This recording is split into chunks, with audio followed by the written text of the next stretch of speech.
No compromise. உங்க சைடுலயும் எங்க சைடுலயும். GT Holidays, South India's #1 travel brand. வணக்கம் சார். தமிழக வெற்றி கழகம் கரூர் கூட்ட நெரிசல் சம்பவம் தொடர்பாக சிபிஐ விசாரணை போயிட்டுருக்கு. சம்மன்ஸ் கொடுத்து இப்போது பொதுச் செயலாளர், துணை பொதுச் செயலாளர்லாம் போயிட்டு ஆஜராகி விளக்கம் கொடுத்து வந்திருக்காங்க. ஆனால் என்ன டாக் அடிப்படுதுன்னா, அடுத்து விஜய்க்கும் சம்மன் கொடுக்கறதுக்கான வாய்ப்புகள் இருக்குது. இந்த ஜனவரியிலேயே வந்து சம்மன் கொடுக்கறதுக்கான வாய்ப்புகள் இருக்குது. இதன் மூலிமா வந்து தாவேக்காவுக்கு ஒரு அழுத்தம், என்டிஏ கூட்டணியில் தாவேக்காவையும் எப்படியும் கொண்டு வரணுன்ட்டு. இந்த விசாரணையில் கரூர் சம்பவம் தொடர்பாக மட்டும் இல்லாமல் இன்னும் நிறைய விஷயங்கள், விஜயை பற்றின விஷயங்களை வந்து சிபிஐ கிட்ட வந்து ரெக்கார்ட் பண்ணி வச்சிருக்காங்கன்னு சொல்லியும் ஒரு பக்கம் செய்திகள் வருது. என்ன நடக்க போகுது சார்? அதுக்கான வாய்ப்புகள் இருக்கா? வாய்ப்புகள் இருக்குது. ஏன்னா நீங்கள் இப்போது நடந்த ஒவ்வொரு நாள் விசாரணையும் 9 மணி நேரம் விசாரணை பார்த்தோம். நம்ம எல்லாருக்குமே தெரியும் எவ்வளோ கேள்விகள் கேட்டுற முடியும். இல்லை ஏற்கனவே வந்து ஆதாரங்களாக வீடியோ ஆதாரங்கள் ஏற்கனவே கொடுத்துட்டாங்க. ரொம்ப முன்னாடி சீட்டர் நண்பர் சொன்னார், சிபிஐ வந்து எங்கள்கிட்ட வந்து டாக்குமெண்ட்ஸாக கேட்குறாங்க, இதெல்லாம் வீடியோலாம் கேட்குறாங்க, அதெல்லாம் நாங்கள் சப்மிட் பண்ணிட்டோம். ஏற்கனவே நாங்கள் அஸ்ராக்காருக்கு அவங்க இதுக்கே சப்மிட் பண்ணியிருந்தோம், மறுபடியும் உங்களுக்கு சப்மிட் பண்ணுறோன்னு சொல்லியிருந்தார். ஸோ எவ்வளோ நேரம் வந்து கிரில் பண்ணி கேட்க முடியும் அப்படிங்கிறது ஒன்று இருக்குது. அப்போ தொடர்ச்சியாக 3 பேரையும் மாறி மாறி கேட்டிருக்காங்கிறது ஒன்று. இன்னொன்று, அடிப்படையில் கரூரில் நடக்க வேண்டிய இந்த விசாரணை அல்லது உச்சபட்சமாக சென்னையில் நடக்க வேண்டிய விசாரணை, சென்னையிலையும் ஒரு டைம் ஆஜரானாங்க, ஏன் வந்து இப்போ டெல்லிக்கிட்ட ஷிஃப்ட் ஆனிச்சு அப்படிங்கிற ஒரு கேள்வி இருக்குது. ஏன் அவங்க சிபிஐ ஆஃபீஸர்ஸால் ட்ராவல் பண்ண முடியாதா, இல்லை இது என்ன காரணம்னு கேட்டால், இதில் விஜய்க்கும் சம்மன் வழங்கப்படலாம் அப்படிங்கிறது தான் மறைமுகமான செய்தி. நீங்கள் இப்போ சென்னையிலையோ இல்லை கரூர்லையோ விஜயை கூப்பிட்டீங்கன்னு வச்சுக்கோங்களேன், மறுபடியும் ஒரு கூட்டம் சேருது, தள்ளுமுள்ளாகுது, இதெல்லாம் வந்து தேவையில்லாத ஒரு மாஸ் கட்சி அப்படிங்கிறதெல்லாம் தேவையில்லாது. இப்போ டெல்லிக்கு கூப்பிட்டாங்கன்னா அவங்க சம்மன் கொடுத்தாங்கன்னா ஆஜராகி தான் ஆகணும். விஜயும் சில கேள்விகளுக்கு பதில் சொல்ல வேண்டிய கட்டாயம் ஏற்படலாம். ஏன்னா அல்டிமேட்டாக விஜய்கிட்ட ஒரு கேள்வி இருக்கு இல்லையா? இப்போ நீங்கள் அவங்க என்னதான் மறுத்து பேசினாலும் ஏன் விஜய் காலதாமதமாக வந்தார்? நீங்கள் சொல்லியிருக்கிறது ஒன்று. இன்றைக்கி எவிடன்ஸாக எல்லாருக்குமே ட்விட்டரில் பதிவுகள் இருக்குது. புஷி ஆனந்த் பேசின வீடியோ எடுத்திருப்பாங்க. சிபிஐ வந்து நம்ம அவ்வளோ எல்லாமே டாக்குமெண்ட்ரி எவிடன்ஸாக வச்சிருக்கும் பொழுது, அப்போ விஜய் ஏன் காலதாமதமாக வந்தார்? இந்த கூட்டம் சேரணும்னு நினச்சிங்களா? நீங்கள் பக்கத்தில் வரும்பொழுது அந்த கண்ணாடி ஏன் நீங்கள் சாத்துனீங்க? கூட்டம் ஏறட்டும்னு உங்களுக்கு காவல்துறை என்ன இன்ஸ்ட்ரக்ஷன் கொடுத்தாங்க? வராதிங்கன்னாங்களா, இல்லை கொஞ்சம் கேன்சல் பண்ணுங்கன்னு சொன்னாங்களா அப்படிங்கிற, ஏன்னா சில செய்திகள் ஓடுது. இந்த செய்தி முன்னாடி நான் பகிர்ந்திருக்கேன். அதில் ஒன்று, காவல்துறையினர் புஷி ஆனந்திடம் சார் இன்னைக்கு ஒன்று கேன்சல் பண்ணுங்க, இல்லை சீக்கிரம் வாங்கன்னு சொன்னதாகவும், அதை போய் ஒரு ஜான் ஆரோக்கியசாமிட்டையும் மாதவர்ஜனாட்டையும் சொல்லியும் அவங்க கேட்காம இல்லை இந்த கூட்டத்தை மறுபடியும் சேர்க்க முடியாது, நம்ம அதை நடத்தி தான் ஆகணும்னு சொன்னதாகவும் செய்தி முன்னாடி நானே சொன்னேன். இப்போ அது வந்து கிட்டத்தட்ட செய்தி மாதிரி ஓடுது, சில ஊடகங்களில் ஓடுது. எவ்வளோ தூரம் உண்மைத்தன்மை இருக்குங்கிறது தெரியாது. பட் சொல்லிருக்கக்கூடிய வாய்ப்புகள் இருக்கு. ஏன்னா நடந்தது தான், நீங்கள் சிபிஐ மறைக்க முடியாதுல்ல. ஏன்னா நடந்துச்சு, உங்களுக்கு காவல்துறை ஃபோன் பண்ணாங்க. ஏன்னா காவல்துறை தரப்புல வந்து ஃபோன் ரெக்கார்ட்ஸ் காமிக்கலாம் சார், நாங்கள் பேசணும் உங்கள்கிட்ட. அதே மாதிரி சீட்டர் நிர்மல்குமாரை நான் ரீச் பண்ண ட்ரை பண்ணேன், அதை ஒரு ரீச் பண்ண முடியல, ஏதோ சொல்லியிருக்காரு. சைமல்டேனியஸாக டிஸ்ட்ரிக்ட் எஸ்பியும் கலெக்டர் எல்லாருமே போயிருக்காங்க சம்மன். கண்டிப்பாக போயிருக்காங்க, அவங்களும் போயிருக்காங்க. அப்போ அவங்களோட ரெக்கார்ட்ஸ் அவங்க காமிச்சிருப்பாங்க, அவங்கள்ட்ட இருக்கிற வீடியோ எவிடன்ஸை காமிச்சிருப்பாங்க. ஏற்கனவே கவர்மெண்ட் சைடில் இருந்து அவங்க ஐஎஸ் தலைமையிலான வீடியோ எவிடன்ஸ் எல்லாம் காமிச்சாங்க, சில விளக்கங்கள்லாம் கொடுத்தாங்க. நம்ம டேவிட்சன் ஆசீர்வாதம் விளக்கம் கொடுத்தாரு, அதற்கு பிறகு வீடியோ எவிடன்ஸாக சில விளக்கங்கள் கொடுத்தாங்க. அப்படிங்கும்போது ஏன்னா அவங்க மேலே தவறு இருக்கா இல்லையாங்கிறது அவங்க ப்ரூவ் பண்ணல. ஏன்னா இப்போ இவங்க சொல்கிறது தமிழ்நாடு அரசாங்கம் தான் தவறு பண்ணாங்க, இல்லைன்னா சிறுநீர் நேற்று கூட சொல்லும்போது சொன்னார், நீங்கள் வந்து நான் பல விஷயங்களை இப்போ வெளியே சொல்ல முடியாது, பட் இருந்தாலும் யார் மேலே குற்றச்சாட்டு இருக்குது அப்படிங்கிறது வெளிப்படையாக தெரியும் சொன்னார். அப்போ எங்கள் மேலே வைத்த குற்றச்சாட்டுக்கு நாங்கள் பதில் சொல்லியாக வேண்டும். அதே மாதிரி தாவேக்கா தரப்புல இருந்து இந்த விஷயங்கள் எல்லாம் எல்லா விஷயத்தையும் மறைச்சிடவும் முடியாது. இல்லை சார் நாங்கள் எதுவுமே பண்ணலை, எங்கள் மேலே எந்த தவறுமே கிடையாமல் நீங்கள் வீணாக பழி சுமத்துறாங்கிறது சொல்லிட முடியாது. அப்போ சார் உண்மைகள் வரத்தான் செய்யுங்க. அதை தாண்டி இதில் பின்புலத்தில் அரசியல் இருக்குமா அப்படின்னு கேட்டிங்கன்னா அரசியல் இருக்கும். இது என்னுடைய வார்த்தை இல்லை, விஜயோடைய வார்த்தை. விஜய் அவர்களே வந்து நீங்கள் அந்த காவல் நிலையத்தில் இறந்து போன அஜித்குமாருக்காக நீதி கேட்கும் பொழுது நீங்கள் சிபிஐட்ட போகிறீங்க, ஒன்றிய அரசு வந்து சிபிஐ கட்டுப்பாடில் இருக்குது அப்படிங்கிறது தெரியாதா? சிபிஐ வந்து ஒன்றிய அரசு கட்டுப்பாடு இருக்குன்னு தெரியாதா? அப்போ உங்களுக்கும் அவர்களுக்குமான மறைமுக கூட்டணி மறுபடியும் ஏன் சொல்கிறீங்கன்னு சொன்னார். இப்போ அதே விஜய் அவர்கள் வந்து சிபிஐ கிரில் பண்ண போகிறாங்க, இல்லை கேள்வி கேட்க போகிறாங்க, சம்மன் கொடுக்குறாங்கனாலே அப்போ அதில் வந்து கூட்டணி கணக்கில் இல்லாமல் இல்லைன்னு சொல்லிட முடியாது. நீங்கள் ஒரு பக்கம் அமித்ஷா அவர்கள் இங்கே வரப்போகிறாருங்கிறது ஒன்று. பியூஷ் கோயல் அவங்க வரும்போது சொன்ன ஒரு விஷயம், விஜய் குறித்து நீங்கள் பேசாதீங்க, அவர் வந்து விமர்சிக்காதீங்க அப்படின்னு சொல்லியிருக்காரு. அவர் வந்து ஒரு காரணம் அது அவர் மைனாரிட்டி ஓட்ஸ் தான் பிரிக்க போகிறார், அது நமக்கு நல்லதுன்னு அந்த ஒரு ஆஸ்பெக்டும் இருக்குது. இன்னொரு ஆஸ்பெக்ட் பார்க்கும்பொழுது விஜய் நம்ம கூட்டணிக்குள்ளே வரக்கூடிய வாய்ப்பு இருக்கு. இன்றைக்கும் தமிழிசை என்ன சொல்கிறாங்க, ஜனநாயகன் எங்கள் பக்கம் வர வேண்டும் சொல்கிறாங்க. நயனா நாகேந்திரன் அந்த ஆசையை பல தடவை வெளிப்படுத்தியிருக்காரு. அதிமுகக்குமே அந்த ஆசை இருந்துச்சு. இப்போ கடுமையாக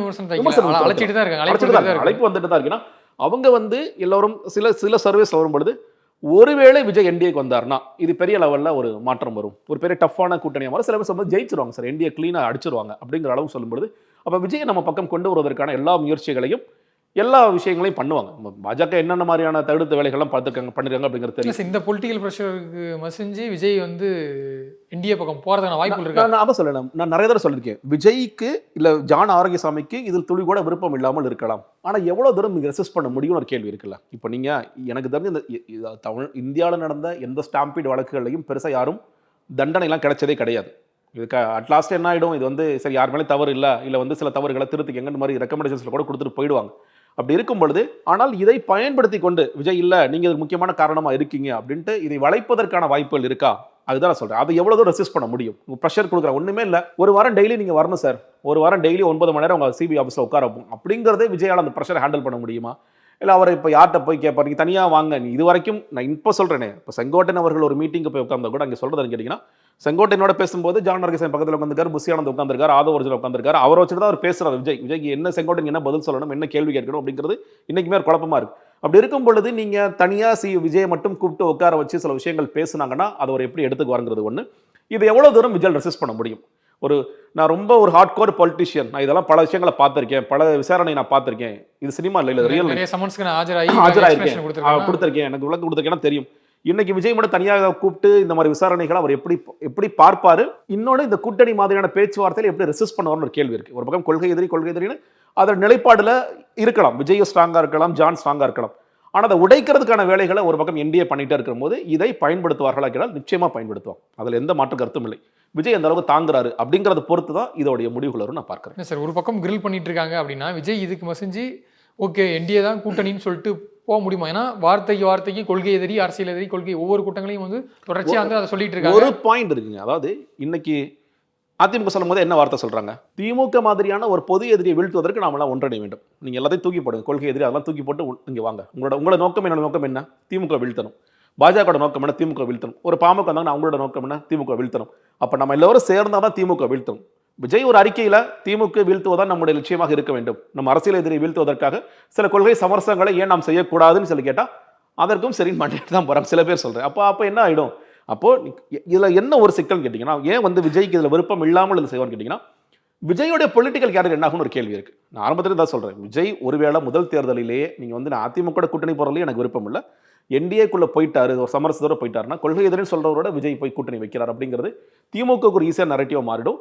விஜய்க்கு என்ன பொலிட்டிக்கல், நீங்க வந்து ஜெயிக்கலாம், சில சீட்ஸ் ஜெயிக்கலாம், அவங்க மினிஸ்டர்ஸ் சப்போஸ் ஒரு வேளை நீங்க வந்து அமைய போகின்றது வந்து ஒரு எல்லாரும் சேர்ந்து தான் ஆட்சி அமைக்கணும், நீங்க பங்கு கொடுத்தா ஆகணும் அப்படின்னு எடப்பாடி பிரஷர் பண்ணி வாங்குறான்னு வச்சுங்களேன், சில மினிஸ்டர்ஸை கூட உருவாக்கலாம். பட் தொடர்ச்சியாக விஜயோட பொலிட்டிக்கல் கேரியர் என்னவாகும்? இதெல்லாம் நீங்க சொன்ன மாதிரி இதெல்லாம் தவிர்த்து இப்போ தாவேக தலைமையில் தான் கூட்டணி, விஜய் தான் முதலமைச்சர் வேட்பாளர்னு ஒரு அனௌன்ஸ்மெண்ட் ஆகட்டும், இல்லை வந்து மற்ற கட்சிகள்லாம் கூட்டணிக்கு வந்தால் அவங்க ஆட்சி அதிகாரத்தில் நாங்கள் பங்கு தருவோம் அப்படின்ற சொன்னதாகட்டும்.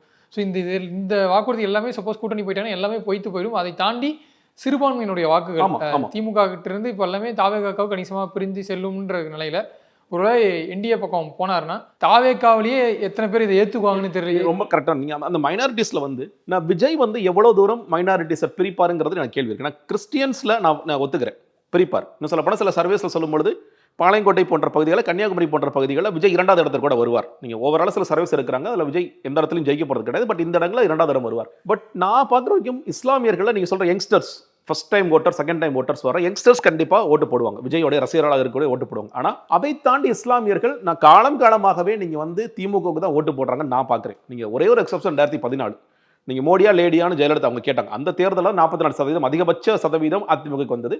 அப்போ சிறுபான்மையினர் நின்னாங்க.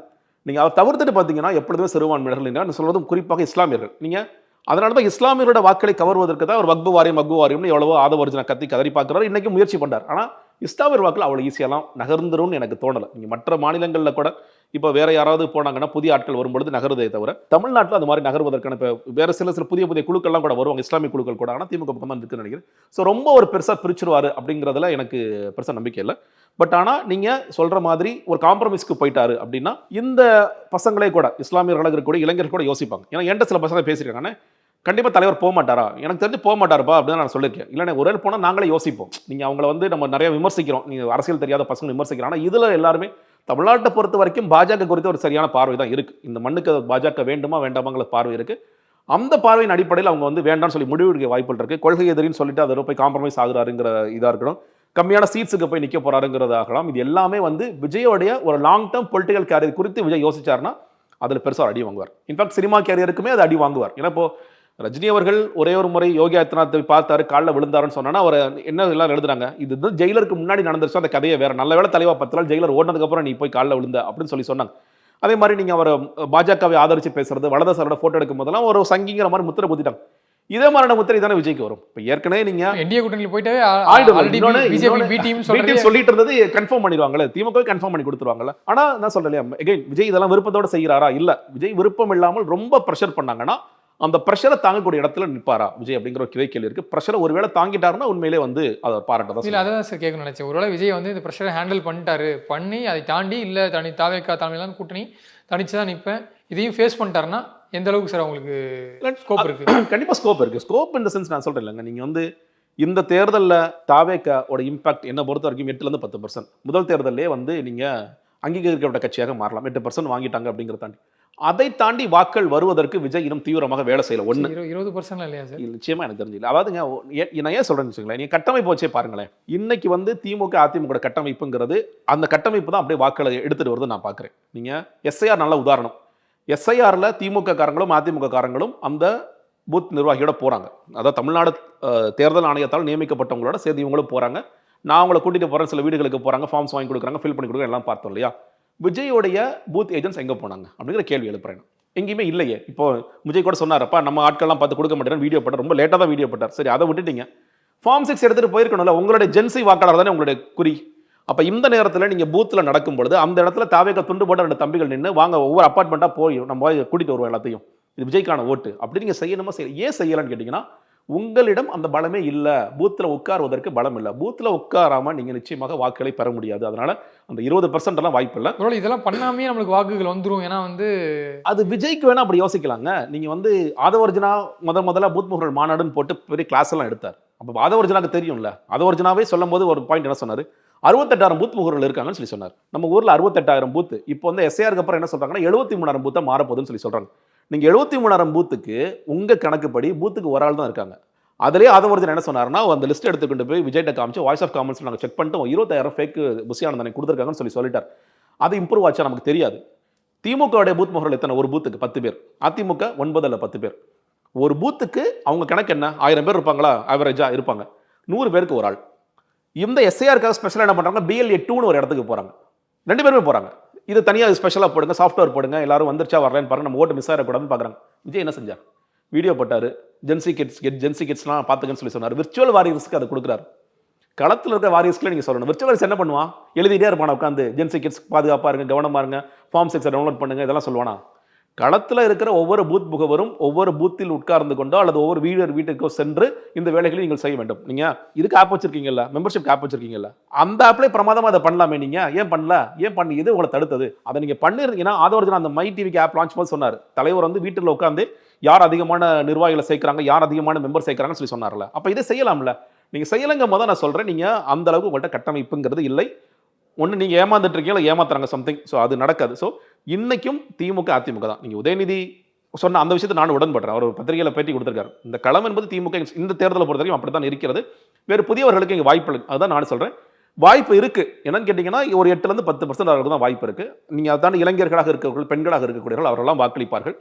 விஜயோட தீவிர ரசிகர்கள் வாக்களிப்பார்கள். கோர் இஷ்யூஸில் விஜய் கேள்வி கேட்குறாங்களே, ஒன்றும் இல்லைங்க. நான் இப்போ சொல்கிறேன்ல, இன்னைக்கு ஜனவரி 2ஆம் தேதி தமிழ்நாட்டில் இருக்கிற எல்லா செக்டாரும் ஏதாவது ஒரு முறையில் போராடிட்டு இருக்காங்க. நீ போராடாத ஒரு செக்டார் சொல்லுங்கள். ஆசிரியர்கள், மருத்துவர்கள், செவிலியர்கள், பகுதி நேர ஆசிரியர்கள், தூய்மை பணியாளர்கள், மின்சார ஊழியர்கள், எல்லா செக்டாரும் போராடுது. இன்னைக்கு ஜாக்டோஜியோட ஒரு மீட்டிங் முடிஞ்சு ஃபெயிலியர் ஆச்சு, இன்னொரு மீட்டிங் நடக்குது. நீ ஜாக்டோஜியோ மீட்டிங்கில் ஏதாவது பாசிட்டிவாக திமுகவுக்கு வரலன்னா ஒரு பெரிய அடி இருக்குது. அரசு ஊழியர்களே வந்து திமுக கைவிட்டாலும் கைவிடலாம்னு சொல்லி சொல்கிறாங்க. இந்த பிரச்சனைகள் விஜய் என்ன செஞ்சுட்டு இருக்காரு? ஜனநாயகம் லான்ச் முடிஞ்சது இல்லை, ஓகே, கடைசி படம் சொல்லி நீங்கள் கதையெல்லாம் சொல்லிட்டீங்க, ஓகே ரைட், வந்தாச்சுல, வந்து இறங்கிட்டீங்களா, மலேசியா வந்து இறங்கிட்டீங்கல்ல, 1ஆம் தேதி வாழ்த்து போட்டிங்க, ரைட். இந்த போராட்டம், செவிலியர்கள் போராட்டம் 26ஆம் தேதி. நான் மதியம் சேர்த்து சொல்கிறேன், ஆதவர்ஜனா மட்டும் அந்த பஸ் ஸ்டாண்டுக்கு போய் கிளாமக்க பஸ் ஸ்டாண்டில் போய் பார்த்துட்டு வந்தார், ஓகே. விஜய் என்ன செய்து கொண்டிருக்கிறார்? நான் விஜய் நேரெல்லாம் களத்துக்குலாம் வர சொல்லலை, அறிக்கையாவது சொல்லணும்ல. உங்கள் பக்கம் நான் நிற்கிறேன். ஆம், திமுக நீங்கள் அரசு ஊழியரோட வாக்குகள் வந்து இப்போ திமுக பக்கம் போனீங்கன்னா அதை கன்சாலிடேட் பண்ணுறதுக்கு மாற்று கட்சி யாருன்னு ஒரு கேள்வி இருக்குல்ல. இப்போ இதை கூட நீங்கள் அடிக்கலாம். அதிமுக உங்களுக்கு கைவிட்டது, திமுக நீங்கள் நம்புனீங்க, அப்போ பையனை வந்து சொன்னாங்க, நீங்கள் கவலைப்படாதீங்க, நாங்கள் ஆட்சி அமைஞ்சோட செஞ்சிடும், அவங்கள கைவிடுறாங்க. அப்போ உங்களுக்கான சாய்ஸ் யாருன்னாவது விஜய் கேட்கணும்ல. ஒரு வீடியோவோ இல்லை ஒரு நீங்கள் அறிவுத்திருவிழா நடக்கும் போதெல்லாம் எங்களை தான் நீங்கள் சொல்கிறீங்கன்னு சொல்லிட்டு அதெல்லாம் கடிச்சு வைக்கிறீங்களா? அதெல்லாம் அவசியமே இல்லாதது. இது உங்களுக்கான இடம். இந்த இடத்த நீங்கள் ஃபில் பண்ணுறதுக்கு என்ன பண்ணுறீங்கன்னு ஒரு கேள்வி இருக்குல்ல. நான் சும்மாவே உட்காந்துட்டு இருப்பேன். ஏன்? நான் ஜனநாயகம் ரிலீஸ் இருக்குது, அதை அப்புறம் பார்த்துட்டு அப்புறம் முடிச்சுக்கலான்னா அது நடக்குமா? நான் இன்னைக்கு நீங்கள் கணக்கு எடுத்துக்கிட்டிங்கன்னா, தேர்தலுக்கு என்னை பொறுத்த வரைக்கும் 100 நாட்கள் கூட இல்லை, வெறும் 100 நாட்கள் தான். தேர்தல் ஏப்ரல் 3ஆம் வாரத்தில் கூட நடக்கலாம்னு சொல்லி சொல்கிறாங்க. எக்ஸாம்ஸ்லாம் சீக்கிரம் முடிச்சு சீக்கிரமாக எலெக்ஷன்ஸ் முடிச்சு விடுங்க. அப்போது வெறும் 100 நாட்கள் மட்டும் இருக்கின்ற தேர்தலை உங்களுடைய வாக்காளர்களாக நான் சொல்ல உங்களோட ரசிகர்களை தள்ளி வச்சிருங்க, ரொம்ப கோரான பெண்களை தள்ளி வச்சிருங்க. அதை தாண்டி உங்களுடைய வாக்காளர்கள் யார்? அதிமுக வாக்காளர்கள் இருக்கிறாங்க, திமுக வாக்காளர்கள் இருக்காங்க, உங்களுடைய வாக்காளர்கள் யாருங்கிற கேள்விக்கு விஜயிடம் பதில் இல்லை. அதை நீங்கள் கவர்ற வரைக்கும் நீங்கள் அந்த 10% தாண்டதுங்கிறது என்னை பொறுத்த வரைக்கும் கனவு தான். அது தாண்டதுக்கான வாய்ப்புகள் இல்லை. அந்த நான் ஏன்னா எங்கே இருக்கிறவங்க அவர் விஜய் படத்தால் கவர்ந்துக்கப்பட்டு அவர்கள் ஓட்டு போடுவாங்க. இன்னும் சொல்லப்போனால் ஜனநாயகன் முதற்கொண்டு அவருக்கு சில வாக்களை பெற்றுத்தரும். ஏன்னா பெண்களை மையப்படுத்திய படமாக அது இருக்கும். ஹர்பன்ல எல்லாருமே வந்து போட்டுருவாங்க. மேக்ஸிமம் விஜய்க்கு வந்து ஒரு எல்லாத்தையும் சொல்லிட முடியாதுன்னு சொல்கிறேன். நீங்கள் எல்லாம் சொன்னால் அவர் ஜெயிச்சிருவார்ல. அவங்க ஜான் கதை விட்டுட்டு இருக்க மாதிரி 35% வந்து 160 சீட்டு போயிடும்ல, அது நடக்காதுன்னு நான் சொல்கிறேன். அர்பன்லையும் இருக்கின்ற இந்த விஜய் ரசிகர்களாக இருக்கக்கூடிய மட்டும்தான் போடுவாங்களே தவிர, நீங்கள் இப்போ இளைஞர்களே நான் பார்க்குறேங்க. நீங்கள் திமுக இளைஞரணி மாநாடுக்கு போகிற இளைஞர்கள் இருக்காங்க, பெண்களுடைய மகளிரணி மாநாடுக்கு போகிற பெண்கள் இருக்கிறாங்க. அதுலேயே ஸ்பிளிட் ஆகுது. நீங்கள் பொண்ணு இல்லை, ஒரு சேனலில் ஓப்பனாக ஒரு டிபேட் நடத்துகிறாங்க. நான் இளைஞர்களாக உட்காந்துருக்காங்க. நான் உண்மையிலே சரி எல்லாமே விஜயோட ஆதரவாளர்கள் இல்லை. அதில் வந்து உட்காந்துருக்கிற 20 பேரில் 19 பேர் விஜய்க்கு எதிராக கையை தூக்குறான். விஜய் என்னைக்கு பேசுவார்னு சொல்லி கேட்குறேன். எனக்கு ரொம்ப ஆச்சரியமா இருந்துச்சு. அப்போ எல்லாரும் விஜயோட ஆதரவாளர்கள் இளைஞர்கள் சொல்லி நம்ம ஒரு சர்வேல வந்தது 40% தான் விஜயோட ஆதரவாளர்கள் இளைஞர்களாக இருக்கக்கூடியவர்கள் சொல்லி வருது. அப்போ இதுலேயே ஒரு ஸ்பிளிட் பெருசாக இருக்குங்கும் போது அந்த 10% தாண்டது என்ன பொறுத்தவரைக்கும் அதை சொல்லலை. நீங்கள் அவர் நினைக்கின்ற மாதிரி 15 போகிறது 20 போகிறதெல்லாம் பெரிய கனவு தான். அதற்கான வேலைகளை விஜய் செய்யவில்லை. இனிமேலும் இறங்கி செய்வாராங்கிறது ஒரு கேள்வி இருக்குது. இன்னொன்று, தேர்தல் நேரத்தில் யார் உங்களுடைய வேட்பாளருங்கிற மிக முக்கியமான கேள்வி இருக்குது. ஏன்னா உங்களோட மாவட்ட செயலரே பஞ்சாயத்தெல்லாம் பண்ணி இப்போ தான் போட்டு வச்சிருக்கீங்க. நீங்கள் உங்களோட மாவட்ட செயலர், இந்த மாவட்ட செயலர் போய் ஒன்றியம், நகரம், பகுதி, கிளையெல்லாம் போடுறதுக்கு 2029 ஆகிடுமா? எப்போ போடுவாங்க அவங்க? நீங்கள் இந்த கட்டமைப்பு வச்சிருந்தாலே நீங்கள் வேலை செய்ய முடியும். இப்போது திமுகவில் முதலமைச்சர் மாவட்ட செயலர் கூட்டம் போடுறாரு, ஒன்றிய செயலர்கள் கூட்டம் போடுறாரு, அவங்க போய் அடுத்து நகரத்தில் போடுறாங்க, கிளையில் போடுறாங்க. ஏன் போடுறாங்க?